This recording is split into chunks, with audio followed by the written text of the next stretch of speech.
దేవుని యొక్క వాక్యం సెలవిస్తా ఉంది, యేసు క్రీస్తు అందరికీ ప్రభు అని. మనందరి కొరకు లోకములోనికి వచ్చి మరణించి సమాధి చేయబడి తిరిగి లేచినాడు, పరలోకమునకు వెళ్ళాడు. తను నమ్మిన వారిని తీసుకొని పోటు కొరకై త్వరలో రాబోతూ ఉన్నాడు ప్రభు అయిన యేసు క్రీస్తు వారు.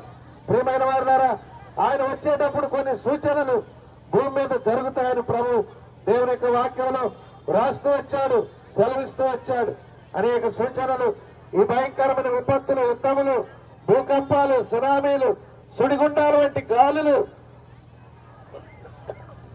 మనుషులను తీసుకొని పోతున్నాయి. కారణం ఏంటంటే యేసు ప్రభు లోకంలోనికి రాబోతున్నాడు.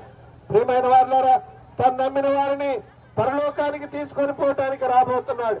మరి నమ్మని వారి పరిస్థితి ఏంటంటే దేవుని వాక్యం సెలవిస్తా ఉంది, నమ్మిన వారికి రక్షణ, నమ్మని వారికి శిక్ష విధించబడుతుందని.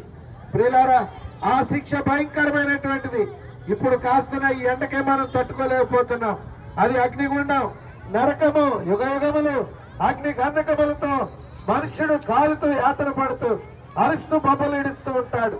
కనుక ప్రియులారా, అటువంటి యాతనకరమైన స్థలమునకు రాకుండా తప్పించబడాలని ప్రభువైన యేసుక్రీస్తు వారు ప్రేమతో మనల్ని పిలుస్తున్నాడు.